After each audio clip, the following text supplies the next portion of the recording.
Hey teachers, have you ever had a student in your class who refused to participate in an assignment? If not, you will. So how do you handle that? There are many options. Some responses are effective and some are not. So let's do a quick case study and look at a specific scenario and talk about two common yet ineffective responses and then two effective responses. So here's the scenario. You tell your students to get into groups to work on a group project.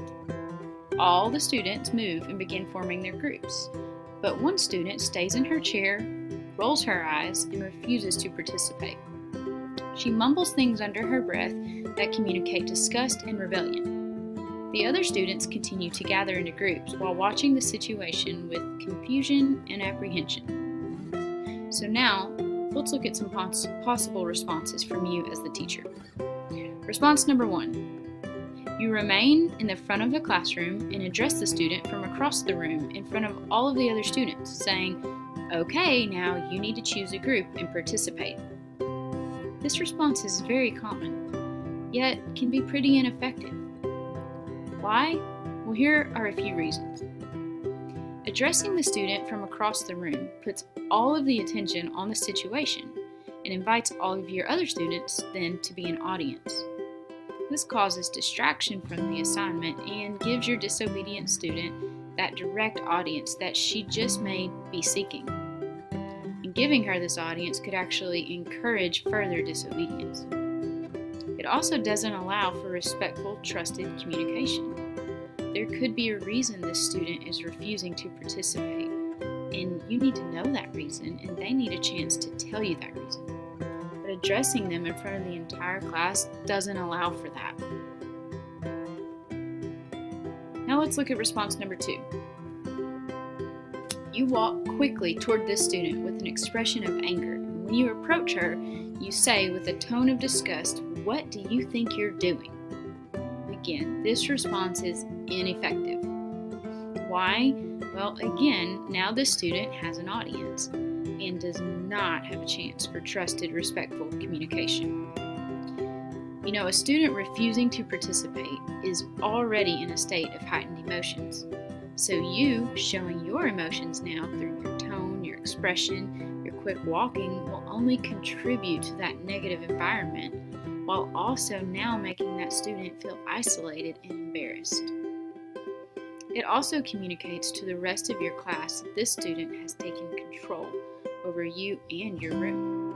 You are now not in control of your own emotions or the situation.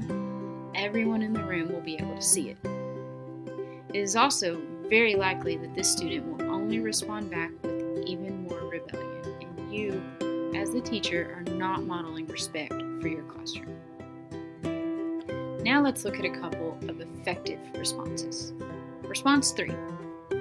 You monitor and stop and talk to a few of the other groups before addressing the uncooperative student. And then you slowly approach her, sit down beside her, and ask her calmly and respectfully why she is not participating. So why is this an effective response? Because stopping at a few of the other groups gives her and you both time to calm down before the situation is addressed, and it allows you to maintain control of that situation. It also gives time for the rest of your class to shift their focus back to their assignment and takes away an opportunity for them to then become a direct audience. Sitting down next to her at her level and asking her why she's not participating helps you identify the goal of her misbehavior. And as teachers, we always want to get to the bottom of why. Why are they acting this way? This gives your student a safe, respectful time to talk to you and to tell you why, or to tell you anything else that she may need or want to tell you in this situation. It's also modeling respect and contributing to your safe, respectful environment and culture that you have created in your own classroom.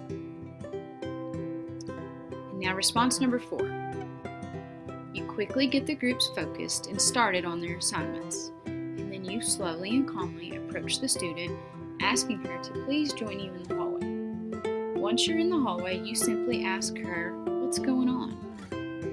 Again, this response allows you to maintain control of the situation and yourself by presenting yourself in a calm, respectful manner. This specific response eliminates an audience almost completely, which would be great if this is a student that you think might actually cause a bigger scene if they remained in the classroom. This also allows your student to have a completely safe, private space to tell you why they are choosing not to participate.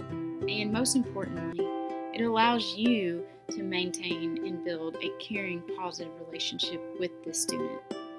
Even if the end result isn't ideal, you still gave them respect and compassion, and you still maintained control. So, now that we've looked at this together, hopefully you and I will both be encouraged next time we face a similar situation to respond in ways that will actually be effective and that will allow us to maintain control and that will contribute to the overall culture of respect and compassion in our classrooms.